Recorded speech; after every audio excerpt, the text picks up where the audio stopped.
ಯಾದಗಿರಿ ತಾಲೂಕಿನ ಮಟ್ಟಳ್ಳಿ ಗ್ರಾಮದಲ್ಲಿ ಹಲವಾರು ಮೂಲಭೂತ ಸಮಸ್ಯೆಗಳು ಇದ್ದರೂ ಕೂಡ ಗ್ರಾಮ ಪಂಚಾಯಿತಿಯವರು ಇತ್ತ ಕಡೆ ಗಮನ ಹರಿಸುತ್ತಿಲ್ಲ ಎಂದು ಸ್ಥಳೀಯರು ಆಕ್ರೋಶವನ್ನು ವ್ಯಕ್ತಪಡಿಸಿದ್ದಾರೆ.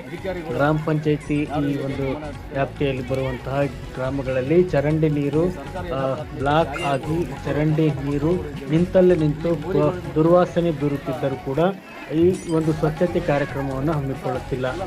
ಅದೇ ರೀತಿಯಾಗಿ ಗ್ರಾಮದಲ್ಲಿ ಹಲವಾರು ಸಮಸ್ಯೆಗಳಿದ್ದರೂ ಕೂಡ ಕ್ಯಾರೆ ಎನ್ನುತ್ತಿಲ್ಲ ಎಂದು ಸ್ಥಳೀಯರು ಆರೋಪಿಸಿದ್ದಾರೆ. ಈ ಒಂದು ವ್ಯವಸ್ಥೆಯಿಂದ ಸೊಳ್ಳೆಗಳ ಕಾಟ ಹೆಚ್ಚಾಗುತ್ತಿದೆ. ಇದರಿಂದ ಮಕ್ಕಳಿಗೆ ಮತ್ತು ವೃದ್ಧರಿಗೆ ಆರೋಗ್ಯದ ಸಮಸ್ಯೆ ತುಂಬ ಕಾಡುತ್ತಿದೆ ಎಂದು ಅಲ್ಲಿನ ಸ್ಥಳೀಯರು ತಿಳಿಸಿದ್ದಾರೆ.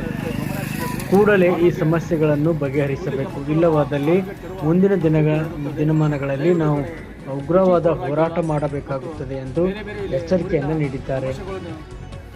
ವರದಿ ರಮೇಶ್ ವಿಶ್ವಕರ್ಮ, ಯಾದಗಿರಿ. ಪ್ರಾಥಮಿಕ ಶಾಲೆಯ ಕೂಡ ಮಕ್ಕಳು ಸಣ್ಣ ಸಣ್ಣ ಮಕ್ಕಳುಗಳು ಇದ್ದೇವೆ. ಇಲ್ಲಿ ಮೋರಿಗಳು ನೋಡಿದ್ರೆ ಎಲ್ಲ ಬಾಟ್ಲಿಗಳು ಅಥವಾ ಕಸ ಎಲ್ಲ ತುಂಬಿದೆ. ಮತ್ತು ಇಲ್ಲಿ ಸ್ಕೂಲು ಮಕ್ಕಳು ಕೂಡ ಆಟ ಆಡೋದಕ್ಕೆ ಯೋಗಿಲ್ಲ. ಮತ್ತು ಇಲ್ಲಿ ಹುಳ ಉಪ್ಪಿಗಳನ್ನು ಮತ್ತು ರೋಗಗಳನ್ನು ಆಗುತ್ತವೆ. ದಯವಿಟ್ಟು ಇಲ್ಲಿ ಹಾಸ್ಪಿಟ್ಲಿಂದ ಡಾಕ್ಟರ್ಗಳು ಗಮನ ಹರಿಸಬೇಕು. ಆರೋಗ್ಯ ಸ್ಕೂಲಿಗೆ ಮಕ್ಕಳನ್ನು ಆರೋಗ್ಯ ಕೆಡುವ ಪರಿಸ್ಥಿತಿ ಇರುತ್ತದೆ. ದಯವಿಟ್ಟು ಈ ಕಡೆ ಬ್ಲೀಚಿಂಗ್ ಪೌಡರ್ ಹಾಕಿಲ್ಲ ಮತ್ತು ಬೇರೆ ಬೇರೆ ಇಲ್ಲಿ ಊರಿನ ಸಮಸ್ಯೆಗಳನ್ನು ಆಲಿಸಲು ಸ್ಟಾರ್ ಕನ್ನಡ ನ್ಯೂಸ್ ಇಲ್ಲಿ ನಾವು ಈ ಊರಿನ ಮುಖಂಡರು ಕೂಡ ನಾನು ಮಾತನಾಡಿಸ್ತಿದ್ದೀನಿ.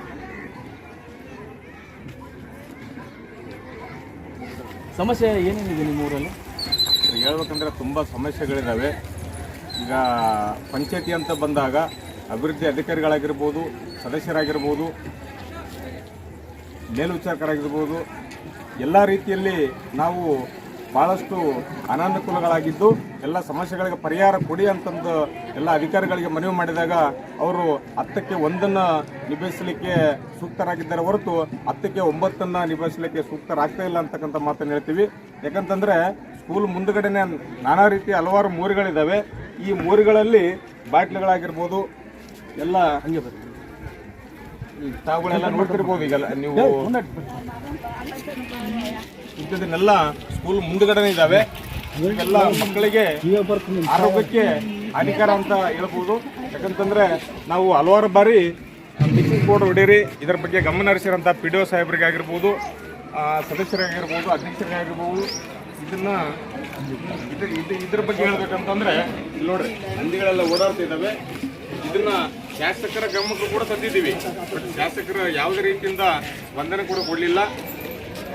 ಮೇಲಾಧಿಕಾರಿಗಳು ಕೂಡ ಕೊಡಲಿಲ್ಲ. ಇದಕ್ಕೆ ಸೂಕ್ತವಾದ ಕ್ರಮವನ್ನು ಅತಿ ಶೀಘ್ರದಲ್ಲೇ ಕೈಗೊಂಡು ಮಕ್ಕಳಿಗಾಗಿರ್ಬೋದು, ಹಿರಿಯರಿಗಾಗಿರ್ಬೋದು, ಕಿರಿಯರಿಗಾಗಿರ್ಬೋದು ಎಲ್ಲ ಅನುಕೂಲ ಮಾಡಿಕೊಡಬೇಕಾಗಿ ಎಲ್ಲ ಅಧಿಕಾರಿ